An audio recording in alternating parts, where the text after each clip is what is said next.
सन्माननीय प्रकाश आंबेडकर साहेब यांना मी विनंती करतो की या आरक्षण जागर यात्रेमध्ये आपण उपस्थितांना संबोधित करावं. तुझं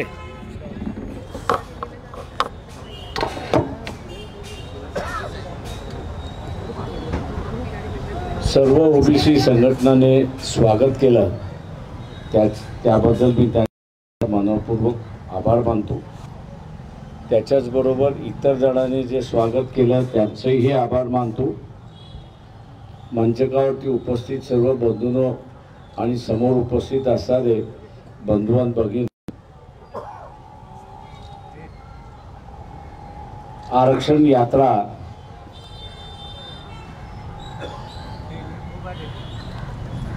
ही वंचित बहुजन आघाडीच्या वतीने आयोजित करण्यात आली. त्याचं कारणही आपल्या लक्षात असेल. छगन भुजबळ हे शरद पवारांना भेटायला गेले आणि त्याच्यानंतर त्यांची असणारी प्रेस कॉन्फरन्स झाली. त्या प्रेस कॉन्फरन्समध्ये छगन भुजबळ असं म्हणाले पडले, एक तट आहे आणि ओबीसीचा दुसरा तट, आणि हे दोन तट पडल्यामुळे सारं वातावरण बिघडत चाललेलं आहे.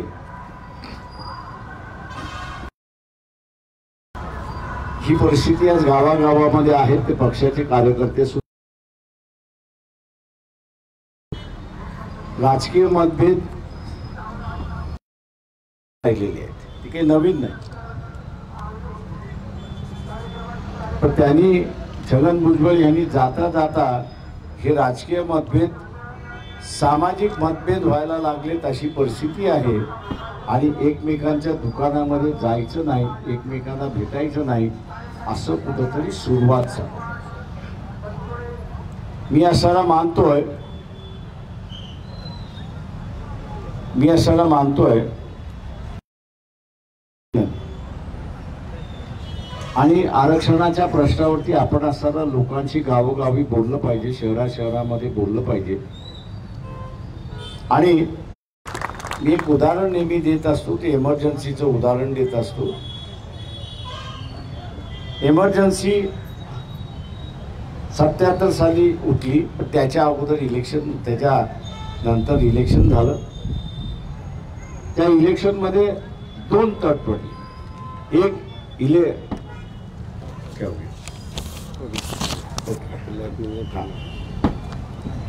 जे आहे ते काँग्रेसच्या बाजूचं मतदान होतं आणि दुसरं इमर्जन्सीच्या बाजूने मतदान. तुरुंब युद्ध व्हायचं, जोरदार भाष्टबाजी व्हायची.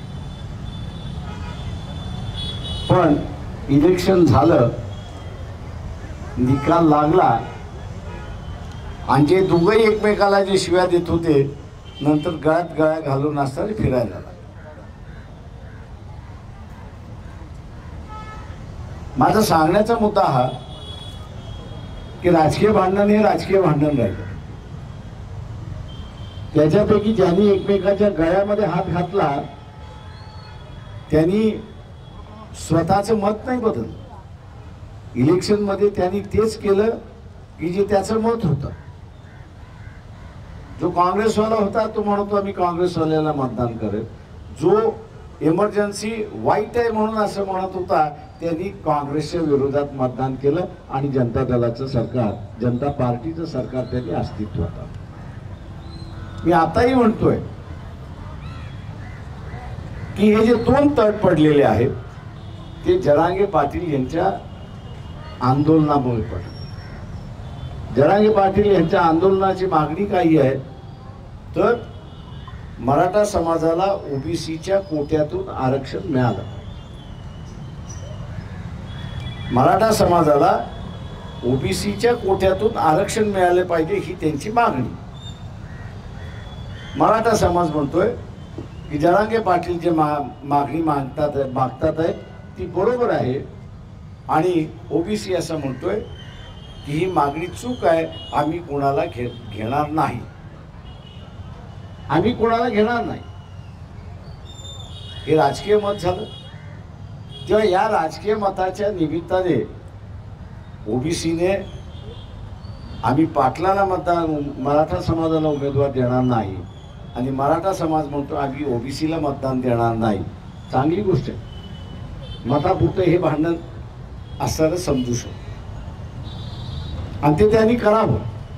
का जो कोणी निवडून येईल त्याचा निकाल त्या ठिकाणी लागेल, तो राज्य करेल या ठिकाणी. मग त्या निकालातून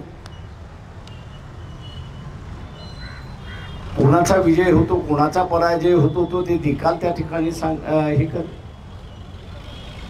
पण माझी असणारी आपल्या सगळ्यांना एक विनंती आहे की याचा असताना सामाजिकरण होता कामा नये, हे आपण लक्षात घेतलं पाहिजे. हे सामाजिकरण झालं तर मग द्वेषाची भावना येते. द्वेषाची एकदा भावना आली की ती समाजामध्ये रुजते आणि ते मग काढणं कठीण जातं, अशी परिस्थिती आहे. आणि म्हणून म्हटलं की राजकीय भांडण राहिलं, मतदान दिलं, निवडणुका संपल्या, निकाल लागले, पुन्हा एका गुन्हा गोविंदाने नांदायला लागले, अशी असणारी परिस्थिती आहे.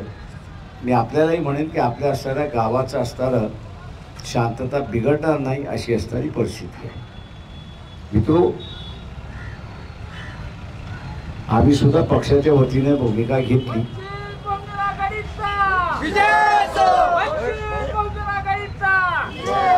अरे बाबा, अंगात येऊ देऊ नको ना.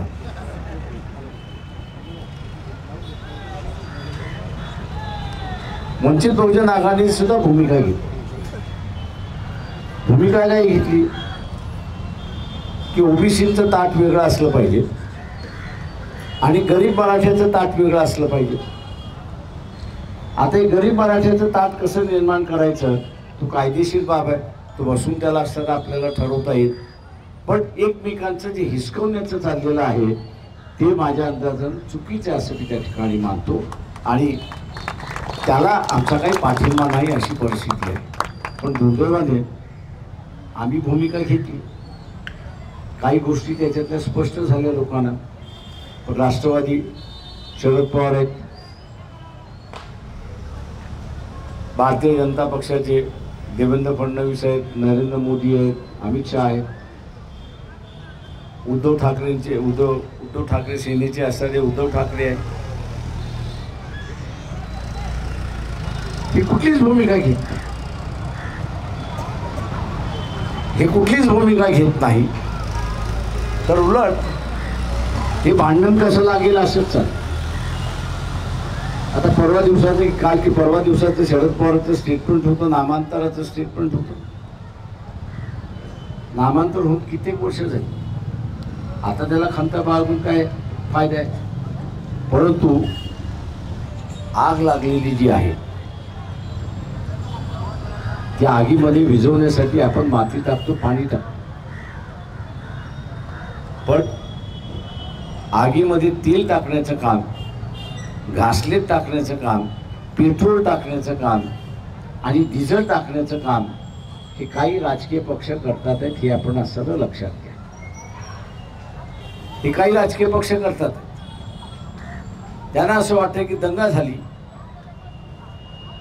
तर मग एक समूह आपल्याकडे येईल आणि मग आपल्याकडे आला 2 महिन्यानंतर निवडणूक आहे, त्याच्यामध्ये आपलं सरकार येऊन जाईल.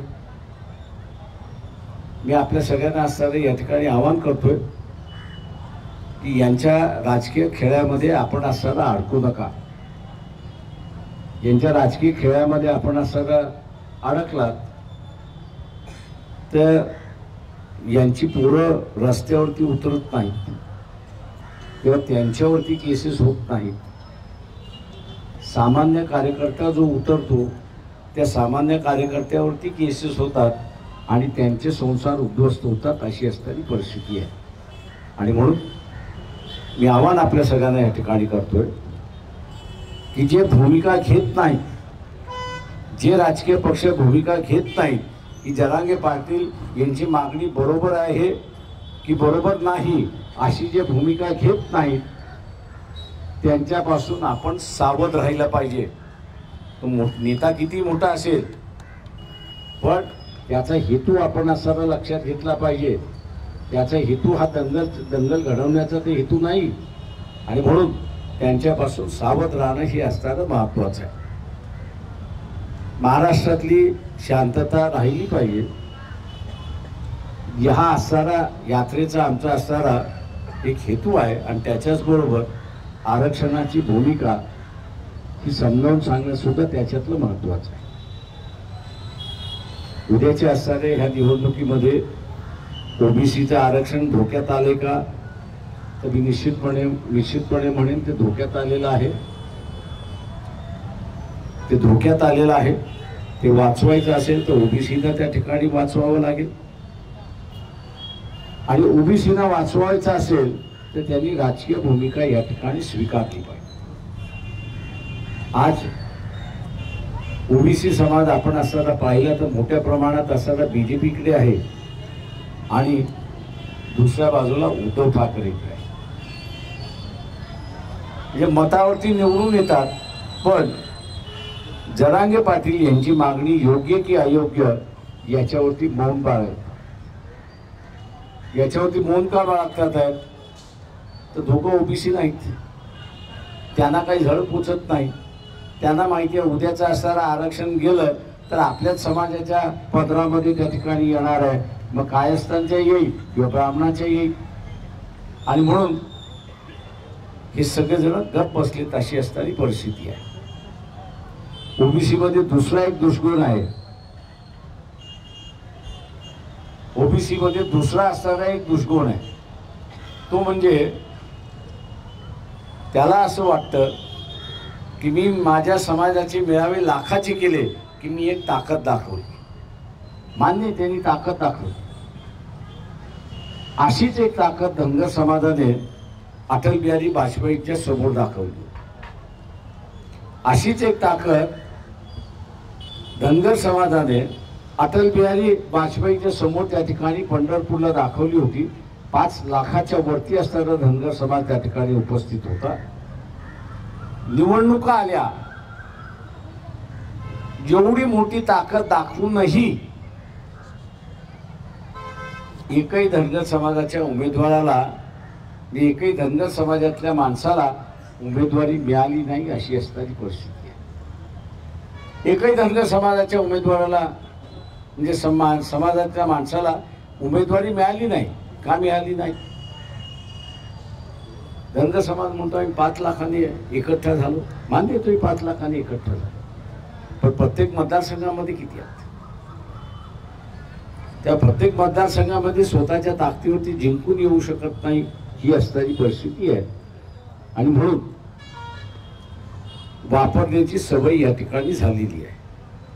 याच्यातून बाहेर पडायचं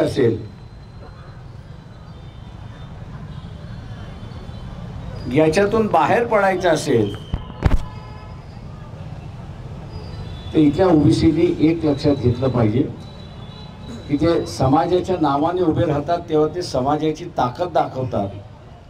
ती समाजाची ताकद, ती राजकीय ताकद होत नाही. जोपर्यंत ओबीसी हा स्वतःहून स्वतःची राजकीय ताकद दाखवत नाही. जे ओबीसीचे मेळावे झाले तर आज या सभेला उपस्थित आहेत तेवढे उपस्थित नसतात आणि त्याच्यामुळे समज असं झालंय की हे समाज म्हणून जगतात, हे ओबीसी म्हणून जगत नाही. या यात्रेची असणारी सांगता आम्ही 7 ऑगस्टला औरंगाबादला केली आहे. 7 ऑगस्ट हा दिवस कुठला दिवस आहे? 7 ऑगस्ट हा कुठला दिवस आहे? मंडल आयोग लागू करण्याचा दिवस आहे. आपल्याला वाचवायचं काही आहे? मंडल आयोगाच्या शिफारशी वाचवायच्या आणि म्हणून इथल्या असणाऱ्या तमाम ओबीसी ज्या संघटना आहेत, ओबीसी हा ग्रुप आहे. जेवढे ओबीसी मध्ये समूह येतात या सगळ्यांना मी असं आवाहन करतोय की 7 तारखेला आपण असारा 12 वाजता औरंगाबादला पोहोचला. आता औरंगाबाद जवळ आहे, 2-2.5 तासाचा रस्ता आहे. सकाळी निघालं संध्याकाळी येता येतं.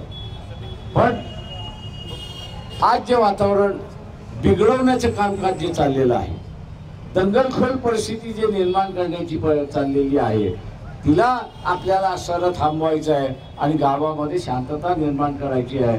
आणि म्हणून मी तमाम ओबीसी कार्यकर्त्यांना, नेत्यांना आणि समूहाला आव्हान करतोय की आपण लाखोच्या संख्येने औरंगाबादला एकत्र या, एकत्र या. आपली राजकीय ताकद आपण असं दाखवून द्या आणि गावातलं त्या राजकीय ताकदीच्या निमित्ताने गावातली शांतता आपण दाखवूया, ती आपण दाखवाल ही अपेक्षा मी या ठिकाणी बाळगतो आणि आपली या शरीराला घेतो.